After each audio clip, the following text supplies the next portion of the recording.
Hello friends, good evening. कैसे हो? Hope करता हूँ आप सभी लोग अच्छे ही होंगे। सो फ्रेंड्स, 28 अगस्त की स्पेशल क्लास में आप सभी लोगों का बहुत बहुत स्वागत है। फ्रेंड्स, इस क्लास में हम लोग 50 प्लस क्वेश्चंस को सॉल्व करेंगे। 50 प्लस क्वेश्चंस में से आपके जितने भी क्वेश्चंस करेक्ट हों तो आप लोग लास्ट में अपना नाम स्कोर जरूर से ज़रूर बताइएगा। और पिछली क्लासेस को अगर आप लोग नहीं देखें तो आप लोग प्ले लिस्ट में जाके देख सकते हैं। इसके अलावा आप लोग हमारे टेलीग्राम चैनल से ज्वाइन हो सकते हैं। टेलीग्राम चैनल का नाम है एजुकेशन विद साहिल। वीडियो के डिस्क्रिप्शन बॉक्स में लिंक दे दिया हूँ, आप लोग ज्वाइन हो सकते हैं। ठीक है, तो बहुत ही बेहतरीन क्लास होने वाली है। पूरी क्लास को जरूर देखिएगा, स्कोर अपना जरूर से जरूर बताइएगा। साथ ही मैं बता दूं, अगर आपको हमारा क्रैश कोर्स चाहिए यानी कि पिट एग्जाम में बेहतरीन स्कोर करना है तो ये क्रैश कोर्स अभी का अभी ज्वाइन कर सकते हैं। वीडियो के डिस्क्रिप्शन बॉक्स में लिंक दे दिया हूं, आप लोग इस पीडीएफ को डाउनलोड कर सकते हैं। इस पीडीएफ में आपको जो है सभी सब्जेक्ट के important questions and 5 practice set free दिए जाएंगे मात्र 149 रुपए में। ठीक है, अभी ऑफर चल रहा है, आप लोग परचेज कर सकते हैं। ठीक है, चलिए सबसे पहला क्वेश्चन। और क्लास को स्टार्ट करने से पहले सभी लोग वीडियो को लाइक कर देंगे और शेयर कर देंगे ताकि और सारे लोग ज्वाइन हो सकें। ठीक है, सबसे पहला क्वेश्चन, किन तीनों जो है वेदों को संयुक्त रूप से वेद त्रयी कहा जाता है? किन तीन वेदों को संयुक्त रूप से वेद त्रयी कहा जाता है? इंपॉर्टेंट क्वेश्चन है आपके एग्जाम के लिए। तो मैं आपको बता दूं, वेद त्रयी कहा जाता है ऋग्वेद, सामवेद और यजुर्वेद को। ठीक है, इन्हीं तीनों वेदों को जो है वेद त्रयी कहा जाता है। ठीक है, अगर सबसे पूछे प्राचीन वेद कौन सा है तो आपका ऋग्वेद हो जाएगा। ठीक है, कौन सा वेद जो है गद्य एवं पद्य दोनों में लिखा गया है तो वो आपका यजुर्वेद है। तो इस क्वेश्चन को जो है ऑप्शन सी वाला बिल्कुल करेक्ट हो जाएगा। ठीक है, चलिए अगला प्रश्न, पुष्यमित्र शुंग द्वारा मारे जाने वाला अंतिम मौर्य शासक कौन था? जवाब देने का प्रयास करेंगे। सभी को भारी गुड इवनिंग। सभी लोग वीडियो को लाइक करके शेयर कर देंगे। पुष्यमित्र शुंग द्वारा मारा जाने वाला अंतिम मौर्य शासक कौन था? तो वह था बृहदत्त। ठीक है, ऑप्शन इसका जो है बी वाला बिल्कुल करेक्ट हो जाएगा। इंपॉर्टेंट क्वेश्चन है आपके एग्जाम के लिए। ठीक है, चलिए अगला प्रश्न, निम्नलिखित में से किस शासक को भारत का नेपोलियन कहा जाता है? वेरी वेरी इंपॉर्टेंट क्वेश्चन है आपके एग्जाम के लिए, सीधे एग्जाम में छापने वाले प्रश्न हैं।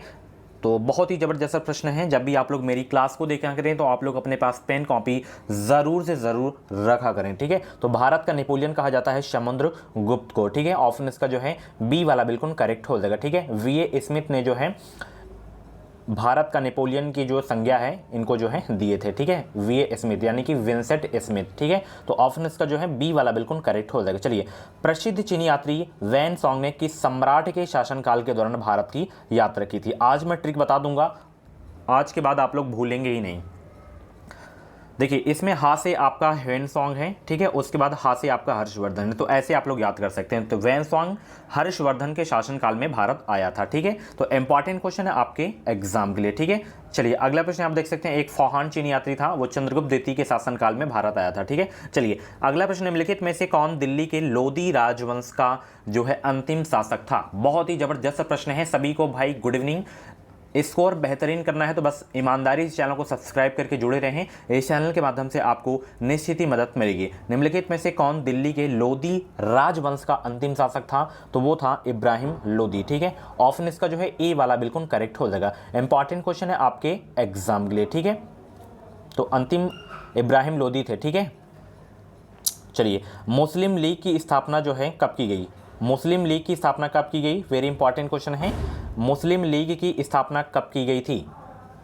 तो मुस्लिम लीग की स्थापना 1906 में की गई थी। स्टार लगा के नोट कर लीजिएगा, इंपॉर्टेंट क्वेश्चन है। ऑप्शन इसका जो है ए वाला बिल्कुल करेक्ट हो जाएगा। अगर एग्जाम में पूछे कि मुस्लिम लीग के प्रथम अध्यक्ष कौन थे तो आगा खान थे। ठीक है, चलिए अगला प्रश्न, निम्न में से कौन जो है संथाल विद्रोह के एक नेता थे?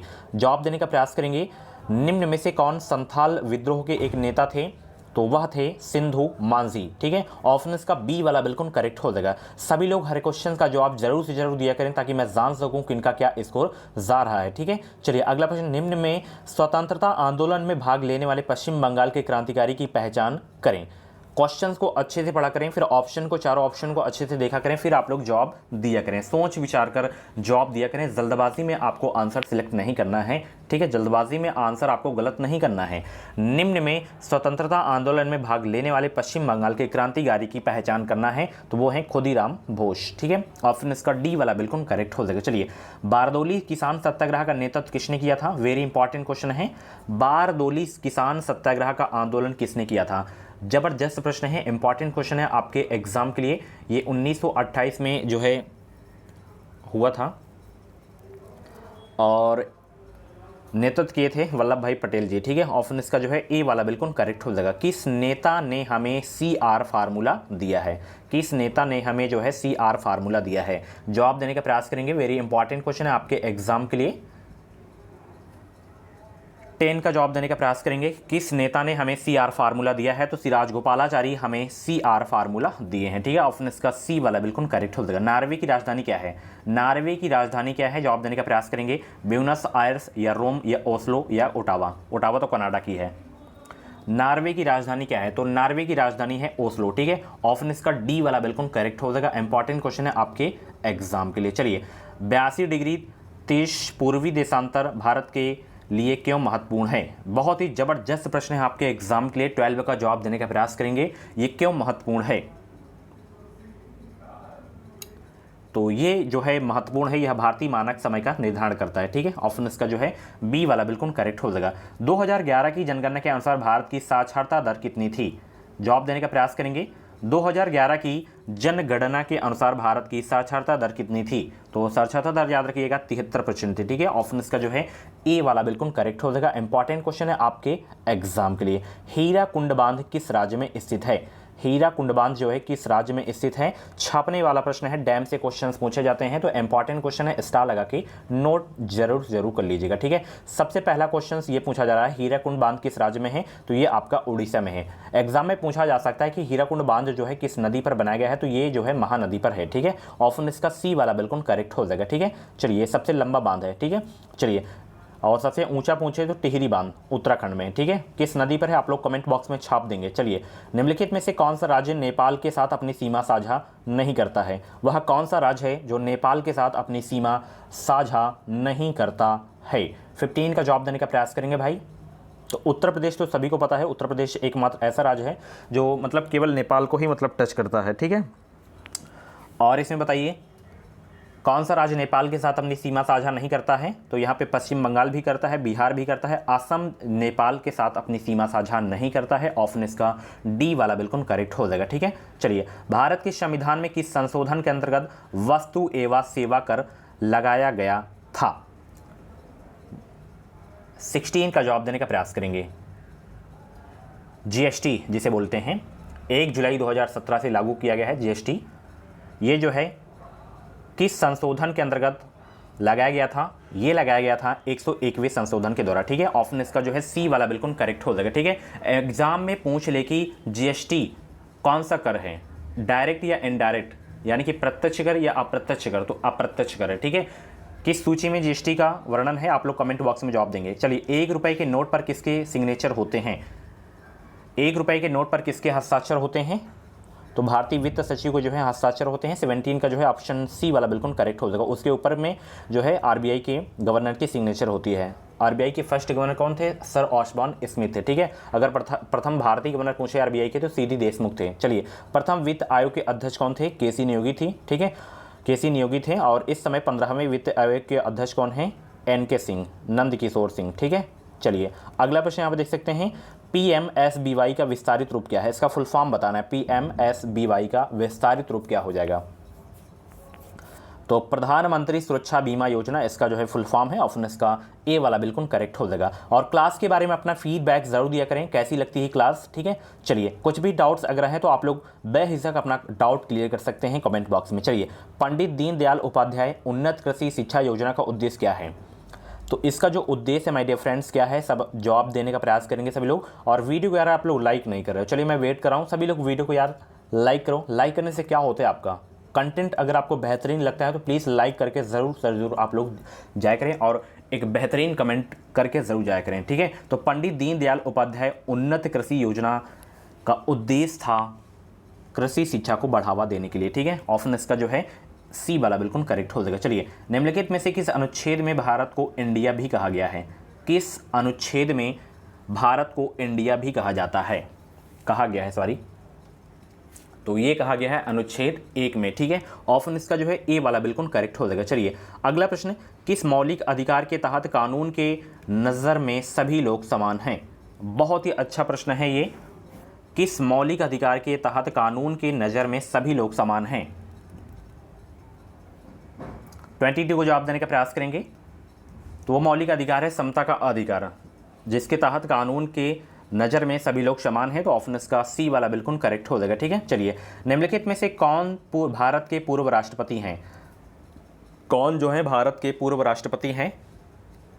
डॉक्टर राजेंद्र प्रसाद। ठीक है, ये पहले राष्ट्रपति भी थे। ठीक है, ऑप्शन इसका जो है सी वाला बिल्कुल करेक्ट हो जाएगा। ठीक है, चलिए अगला प्रश्न, लोकसभा स्थगित करने का अधिकार किसे है?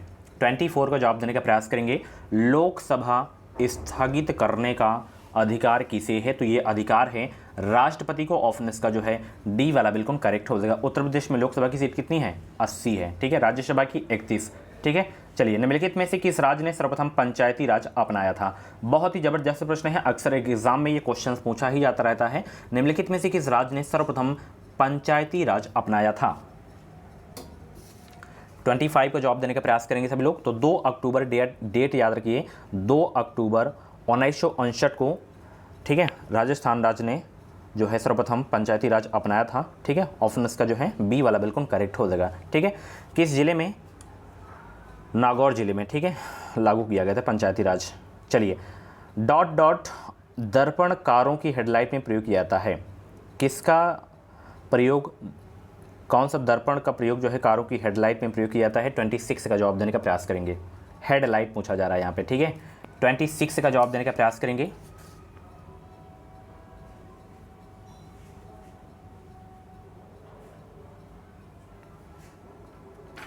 हेडलाइट यहाँ पे पूछा जा रहा है तो अवतल हो जाएगा। ठीक है, और जो पीछे देखने के लिए जो साइड में जो मिरर होता है उसमें उत्तल दर्पण का प्रयोग किया जाता है। ठीक है, वो क्वेश्चन बहुत पूछा जाता है। चलिए, प्रत्यावर्ती धारा यानी कि एसी को दिष्ट धारा डीसी में बदलने के लिए किस युक्ति का प्रयोग किया जाता है? बहुत ही अच्छा प्रश्न है, किस युक्ति का प्रयोग किया जाता है? जवाब देने का प्रयास करेंगे।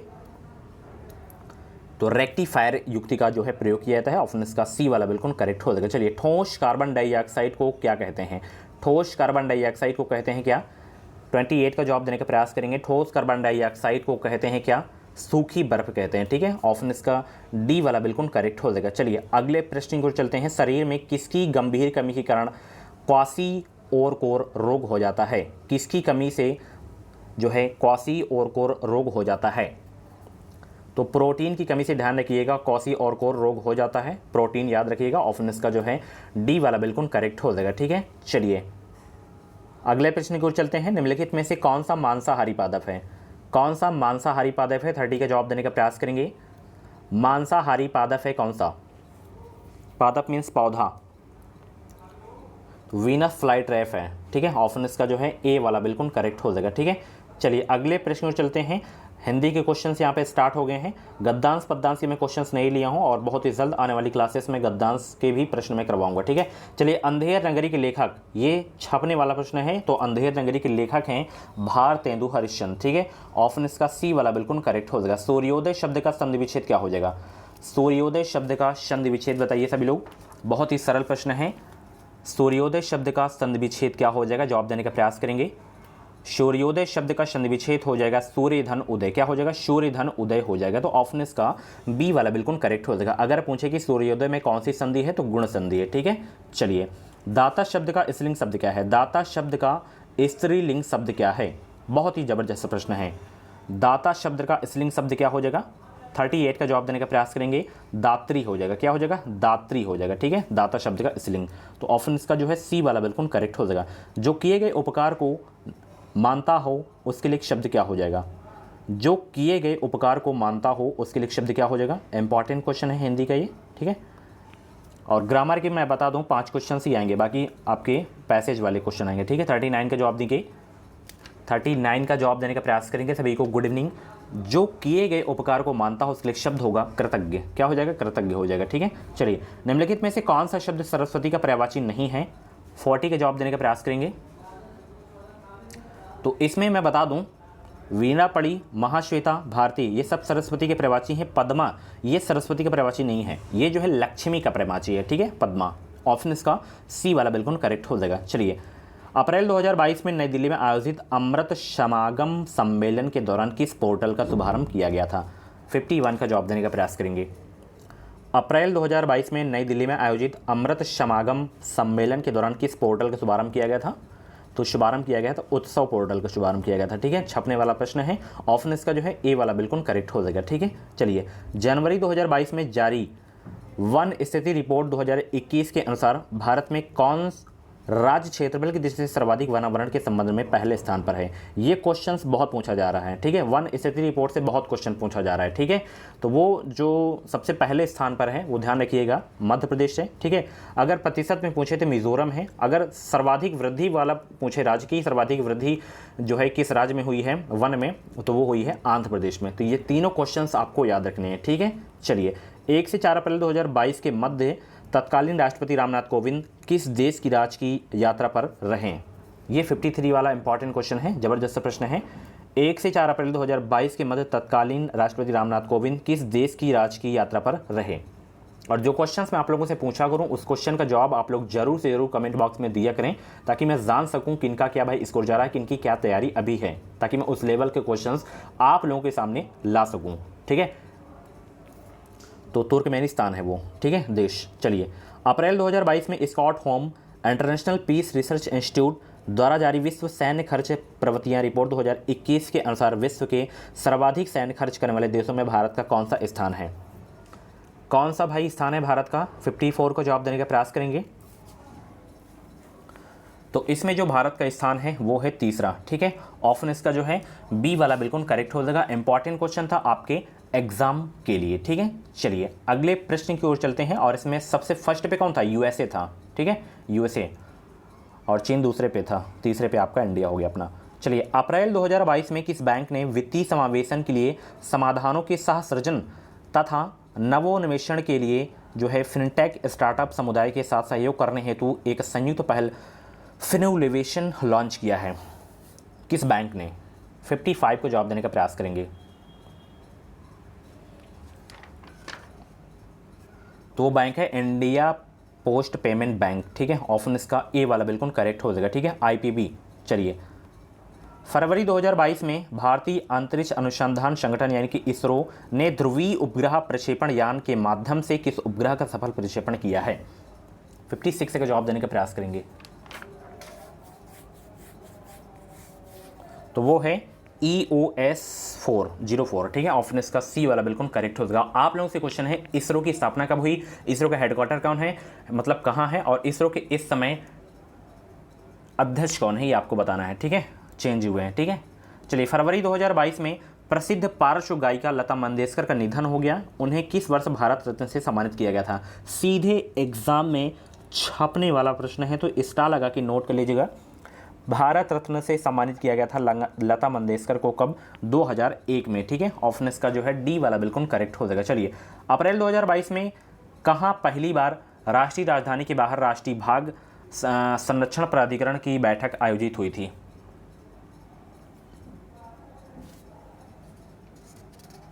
तो 58 का जवाब देने का प्रयास करेंगे।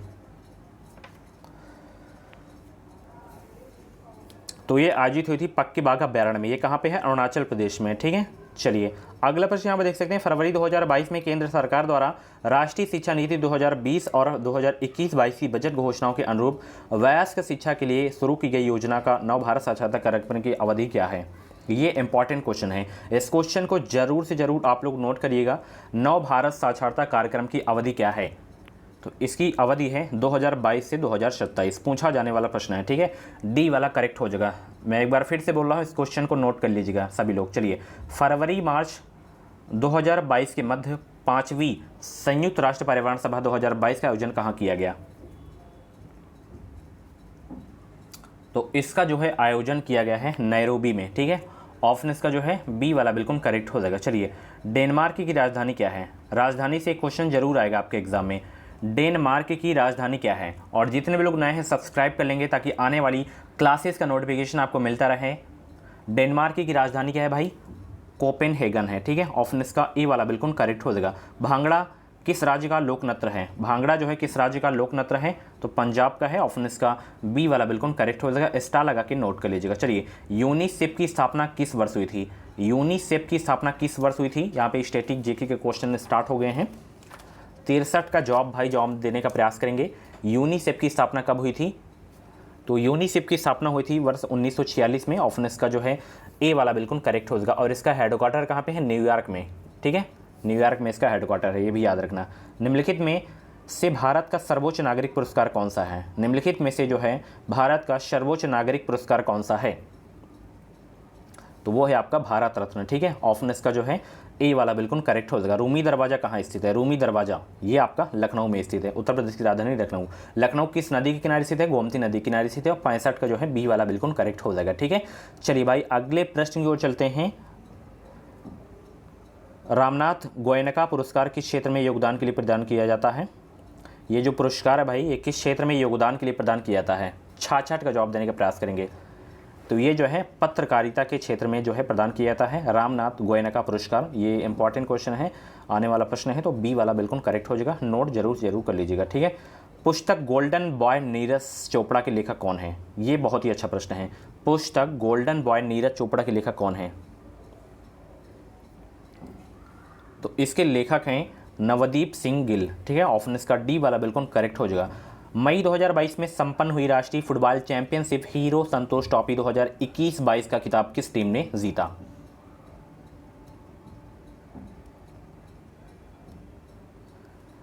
तो इसे जो है जीता है केरल ने। ऑप्शन इसका जो है बी वाला बिल्कुल करेक्ट हो जाएगा। मिस वर्ल्ड आप लोगों को क्वेश्चन है संतोष ट्रॉफी किस खेल से संबंधित है? कमेंट बॉक्स में छाप देंगे संतोष ट्रॉफी का संबंध किस खेल से है। मिस वर्ल्ड 2021 का खिताब किसने जीता? तो पोलैंड की कैरोलिना बिलावस्का ये जो है मिस वर्ल्ड 2021 का खिताब जीते हैं। ऑप्शन इसका सी वाला बिल्कुल करेक्ट हो जाएगा। चलिए राष्ट्रीय वन्यजीव बोर्ड की स्थायी समिति की 67वीं बैठक में प्रतिवर्ष किस तिथि को राष्ट्रीय डॉल्फिन दिवस मनाने जाने की घोषणा की गई है? ये नया है क्वेश्चन, तो इंपॉर्टेंट है, पूछा जा सकता है। तो ये जो है प्रतिवर्ष मनाए जाने की घोषणा की गई है डॉल्फिन दिवस जो है 5 अक्टूबर को, ठीक है। सो फ्रेंड्स ये थे आपके क्वेश्चंस आज की क्लास के, और जितने भी क्वेश्चंस आपके करेक्ट हुए हो तो आप लोग अपना नाम स्कोर कमेंट बॉक्स में ज़रूर देगा। और ऐसी ही क्लासेस देखने के लिए बस आप लोग हमारे चैनल से जुड़ जाएं, चैनल को सब्सक्राइब कर लीजिए। इस चैनल के माध्यम से आपको निश्चित ही मदद मिलेगी। चलिए मिलते हैं भाई अगली क्लास पे। क्लास कैसी लगी कमेंट बॉक्स में अपना फीडबैक ज़रूर दीजिएगा। Thank you so much.